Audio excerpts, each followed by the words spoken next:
Plot જોશું. Okay, હવે આપણે જોઈએ બોડે પ્લોટ. બોડે પ્લોટ છે એ મોસ્ટ આઈમ્પી ક્વેશ્ચન છે. ઓકે, એક્ઝામમાં ઘણીવાર પૂછાયેલો છે.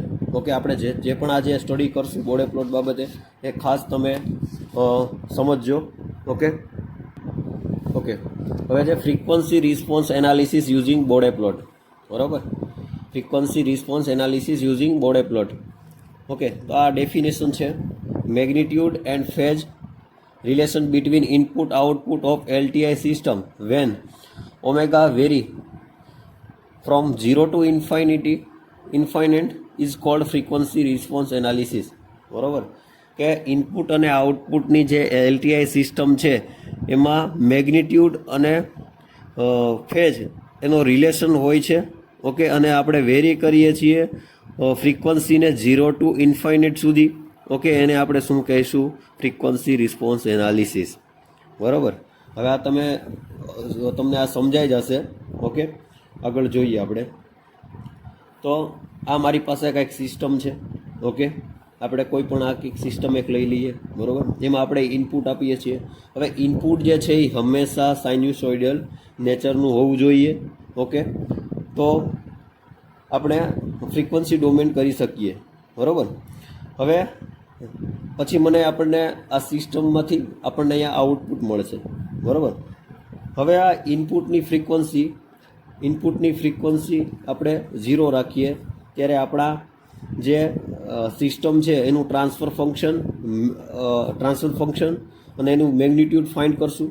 ઓકે, અને પછી તેનો એંગલ ફાઇન્ડ કરશું.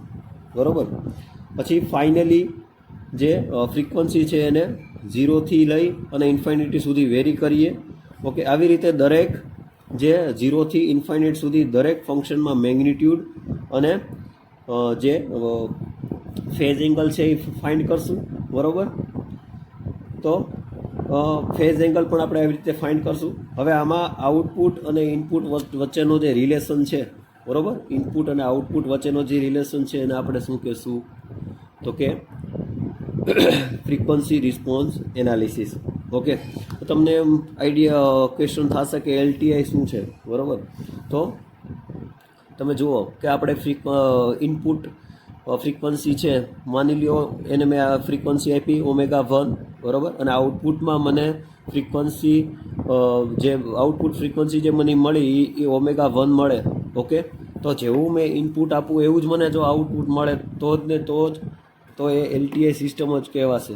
બરાબર, બાકી જો આઉટપુટ મને અલગ મળે, ચેન્જ મળે તો LTI સિસ્ટમ ના કહેવાય. ઓકે, જેવું ઇનપુટ આપું છું એવું જ મને આઉટપુટ મળે. ઓકે, તો એ LTI સિસ્ટમ કહેવાશે. ઓકે, LTIનું ફૂલ ફોર્મ શું થાય? Linear time invariant system. બરાબર, હવે આ બોડે પ્લોટ છે એના કંઈક બેનિફિટ તમે કહો કે મેઇન પોઈન્ટ કહો કે ગમે તે કહો. બરાબર, હવે આ ઇમ્પોર્ટન્ટ પોઈન્ટ જે છે એને ખાસ તમે નોટ ડાઉટ કરજો. એક્ઝામમાં તમને આ ક્વેશ્ચન પૂછાશે કે બોડે પ્લોટ બેનિફિટ્સ. બરાબર, તો શું છે? તો કે આ એક ગ્રાફિકલ મેથડ છે. ઓકે, એ ફ્રીક્વન્સી ડોમેન મેથડ છે. બરાબર, એ ગ્રાફિકલ મેથડ છે અને ફ્રીક્વન્સી ડોમેન મેથડ પણ છે. ઓકે, ટુ ફાઇન્ડ સ્ટેબિલિટી, જેવી રીતે આપણે આગળમાં જે હર્વિચ ક્રાઇટેરિયા, પછી રૂથ સ્ટેબિલિટી ક્રાઇટેરિયા, એમાં આપણે બધામાં જોતા હતા કે સ્ટેબિલિટી ફાઇન્ડ કરતા હતા. તો આમાં પણ આપણે બોડે પ્લોટની મદદથી સ્ટેબિલિટી ફાઇન્ડ કરી શકશું. ઓકે, પછી main important point to find frequency response of large bandwidth.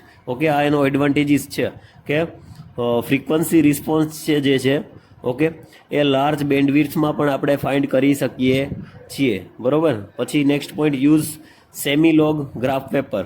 Okay, semilog graph paper આમાં આપણે યુઝ કરીએ છીએ. પછી છે ડિઝાઇન એન્ડ એનાલિસિસ કરવું બહુ સરળ થઈ જાય છે કંટ્રોલનું. ઓકે, બોડે પ્લોટમાં. બરાબર, બોડે પ્લોટમાં કંટ્રોલરનું ડિઝાઇન અને એનાલિસિસ કરવું બહુ સરળ થઈ જાય છે. બરાબર, નેક્સ્ટ પોઈન્ટ કે ડિટરમાઇન ફિલ્ટર કેરેક્ટરિસ્ટિક.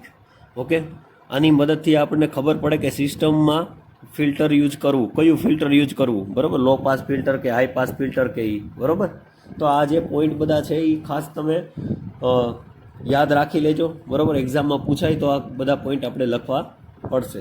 બરાબર, હવે જુઓ ખાસ તમારે સમજવા માટે તો કે બોડે પ્લોટ છે એ ખરેખર જોઈએ તો એ 2 પ્લોટથી બનેલું છે, મેગ્નિટ્યુડ પ્લોટ અને ફેઝ પ્લોટ.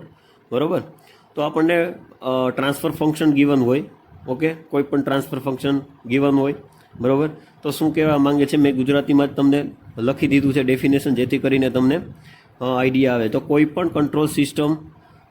કંટ્રોલ સિસ્ટમમાં ટ્રાન્સફર ફંક્શન હોય, બરાબર, આવું કંઈક ટ્રાન્સફર ફંક્શન કોઈ પણ સિસ્ટમમાં હોય, તેમાં પહેલાં મેગ્નિટ્યુડ પ્લોટ કાઢવામાં આવશે અને પછી ફેજ પ્લોટ કાઢવામાં આવશે, બરાબર. પહેલાં મેગ્નિટ્યુડ પ્લોટ કાઢવામાં આવશે, પછી ફેજ પ્લોટ કાઢવામાં આવશે, બરાબર. હવે બંને પ્લોટને મર્જ કરી દેવામાં આવે, બંનેને ભેગા કરી દેવામાં આવે, બરાબર, તો ફાઇનલી બોડે પ્લોટ બનશે, બરાબર. તો ખરેખર બોડે પ્લોટ કેવી રીતે બને, તો મેગ્નિટ્યુડ પ્લોટ અને ફેજ પ્લોટ બંનેને મર્જ કરી દેવામાં આવે ત્યારે શું બને છે, બોડે પ્લોટ, બરાબર. હવે તમને આઈડિયા આવ્યો કે બોડે પ્લોટ શું છે. હવે લિનિયર સ્કેલ અને લોગેરિધમિક સ્કેલ ઓફ એક્સ વેરિયેબલ, બરાબર. તો લિનિયર સ્કેલ અત્યાર સુધી તમે જોયું હશે કે આપણે સ્કેલ, નોર્મલ સ્કેલ જે છે, બરાબર, એમાં કંઈક ને કંઈક ડિજિટ આપણે જોઈએ 1 2 3 થી લઈને 10 12, બરાબર, અને અહીંયા ફ્રીક્વન્સી હોય એ નોર્મલ, બરાબર. હવે લોગેરિથમિક સ્કેલ કેવી હોય, તો એવા આ એક રિયલ એક્સિસ ઉપર, એક્સ એક્સિસ ઉપર લોગ દર્શાવેલા હોય, બરાબર, એને કહેવાય લોગેરિધમિક સ્કેલ, બરાબર. હવે ખાસ એક બોડે પ્લોટ સ્ટાર્ટ કરતાં પહેલાં આપણે એના સ્ટેપ જોઈએ, સ્ટેપ ફોર સોલ્વિંગ બોડે પ્લોટ, બરાબર. એક્ઝામમાં તમને એવો ક્વેશ્ચન પૂછાય કે સ્ટેપ ફોર સોલ્વિંગ બોડે પ્લોટ, બરાબર. તો 8 જે છે, 9 જે છે એ સ્ટેપ તમારે લખવાના છે અને ખાસ સમજીને યાદ કરીને એક્ઝામમાં લખવાના છે, બરાબર. એ તમારી રીતે તમારે જોવાનું છે. ખાસ 2-3 પોઈન્ટ તમને કહી દઉં કે ફર્સ્ટ પોઈન્ટ છે કે સિસ્ટમ આપેલી હોય, બરાબર, એમાં જીઓફેસ એચઓફેસ, બરાબર, તો ટ્રાન્સફર ફંક્શન તેને સ્ટાન્ડર્ડ ટાઈમ કોન્સ્ટન્ટમાં ફેરવી દેશું, બરાબર. એ ફર્સ્ટ સ્ટેપ છે કે એને ટ્રાન્સફર ફંક્શન કંઈક આપ્યું હોય તેને સ્ટાન્ડર્ડ ટાઈમ કોન્સ્ટન્ટમાં ફેરવી દેશું. પછી replace all s by omega j omega to get the frequency domain transfer function. જ્યાં એસ દેખાશે ત્યાં આપણે ઓમેગા મૂકી દઈશું, બરોબર. કાંઈ સેકન્ડ સ્ટેપમાં તમે એવું લખી નાખો કે જ્યાં એસ દેખાશે ત્યાં ઓમેગા મૂકી દઈશું તોય પણ ચાલશે, બરોબર. પછી સ્ટેપ 3 શું કહે છે કે prepare a list of standard factor present in the given transfer function, બરોબર, કે આપણે સ્ટાન્ડર્ડ ફેક્ટર જે છે પ્રેઝન્ટ છે એને પ્રિપેર કરશું, ઓકે, જે આપેલું છે મને ટ્રાન્સફર ફંક્શન એમાં, બરોબર. ફોર્થ પોઈન્ટ શું કહેવા માંગે છે કે prepare time table of factor, બરોબર. પછી આપણે ટાઈમ ટેબલ ફેક્ટર છે એ પ્રિપેર કરશું, બરોબર. પછી શું છે તો કે prepare the table for magnetic plot, this table help you to plot the magnetic curve easily, બરોબર. પછી આ ટેબલ જે છે મેગ્નિટ્યુડ પ્લોટ એને આપણે પ્રિપેર કર્યા પછી આ ટેબલ જે છે ને એની મદદથી આપણે મેગ્નિટ્યુડ કર્વ એ ઇઝીલી ફાઇન્ડ કરી શકશું, બરોબર. તો આ જે છે આમાં આપણે ટાઈમ નથી બગાડતા, એકવાર તમે રીડ કરી લેજો, બરોબર. સિમ્પલ લેંગ્વેજમાં જ લખ્યું છે. આ 9 જે સ્ટેપ છે એ ખાસ તમે યાદ કરીને એક્ઝામમાં લખજો, બરોબર. ઓકે, નેક્સ્ટ આપણે જોઈએ બોડે પ્લોટ. ઓકે, બોડે પ્લોટ સિસ્ટમમાં મેગ્નિટ્યુડ વર્સિસ ઓમેગા અને એંગલ વર્સિસ ઓમેગાનો પ્લોટ છે. તેમાં ઇનપુટ ફ્રીક્વન્સી 0 થી લઈને ઇન્ફાઇનાઇટ સુધી બદલાય છે, બરાબર. ઓકે, હવે બોડે પ્લોટ દોરવા માટે સેમિલોગ પેપરનો ઉપયોગ થાય, જે આપણે આગળ જોયું, બરાબર. આપણે જે પોઈન્ટ આગળ જોયા એ બધું આ બોડે પ્લોટમાં પણ આવશે, બરાબર. આ ખાસ આટલી થિયરી તો લખવાની જ છે જે આજે કરાવવું એ, બરાબર. એક્ઝામમાં તમે બોડે પ્લોટનો ક્વેશ્ચન પૂછાય તો આમાંથી એક પણ મિસ ન થવું જોઈએ, બરાબર. હવે તેમાં એક્સ અક્ષિસ પર લોગેરિધમિક સ્કેલ હોય છે. આપણે આગળ વાત કરી કે લિનિયર સ્કેલ અને લોગેરિધમિક સ્કેલ, બરાબર. તો આમાં આપણે સમજવાનું છે લોગેરિધમિક સ્કેલમાં શું હોય, બરાબર. ઓકે, અને વાય એક્સિસ પર ડેસિમલ સ્કેલ હોય છે, બરાબર. હવે લોગેરિધમિક સ્કેલ છે એની ઉપર શું દર્શાવવામાં આવે છે તો કે ફ્રીક્વન્સી, બરાબર. ફ્રીક્વન્સી લોગેરિધમિક સ્કેલ પર દર્શાવવામાં આવે છે અને મેગ્નિટ્યુડ અને ફેજ છે એ ડેસિમલ સ્કેલ ઉપર દર્શાવવામાં આવે છે, બરાબર.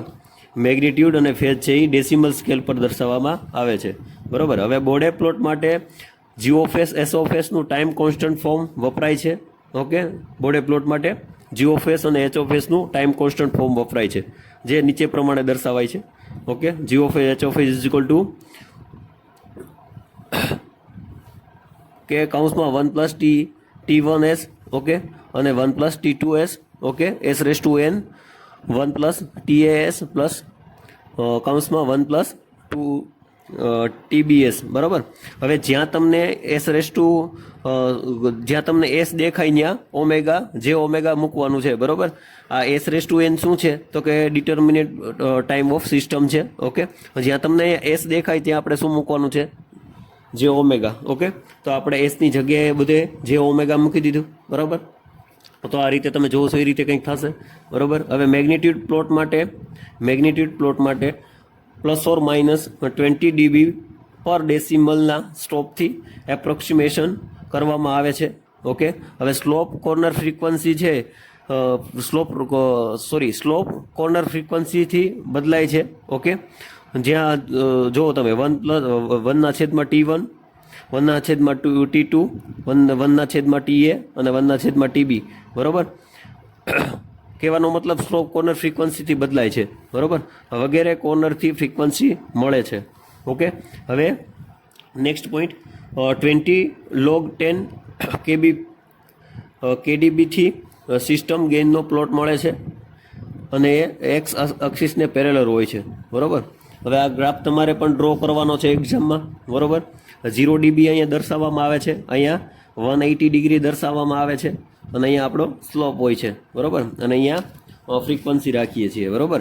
હવે અહીંયા શું તમને મળે છે જુઓ, અહીંથી ક્રોસ ઓવર થાય તો ગેઇન ક્રોસ ઓવર ફ્રીક્વન્સી મળે છે અહીંથી બરાબર. અને આ છે phase crossover frequency. Okay બરાબર.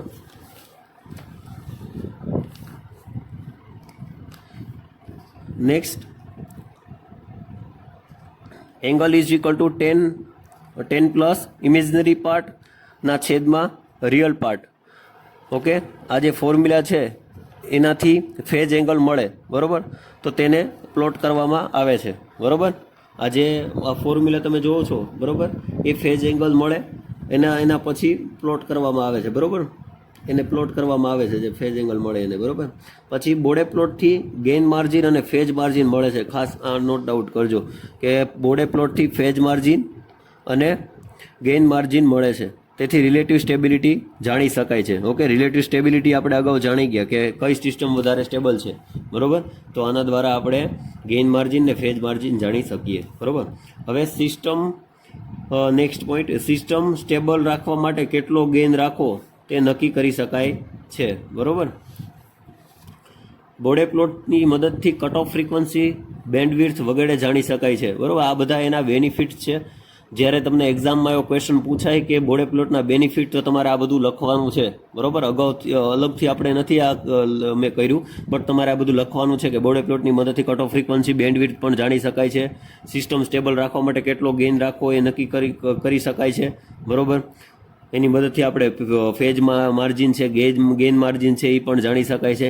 રિલેટિવ સ્ટેબિલિટી જાણી શકાય છે. આ બધા એના બેનિફિટ છે બોડે પ્લોટના. ઓકે, પછી ટ્રાન્સફર ફંક્શન ખબર ન હોય તો બોડે પ્લોટની મદદથી રિવર્સ ગણતરી કરી ટ્રાન્સફર ફંક્શન મેળવી શકાય છે. આ પણ બેનિફિટ છે બરાબર. આ બધા બેનિફિટ છે એ મેં અલગથી નથી લખ્યા, ખાસ તમે આ એકવાર જોઈ લેજો બરાબર. અને એમાં કંઈ ડાઉટ હોય તો મને કહેજો બરાબર.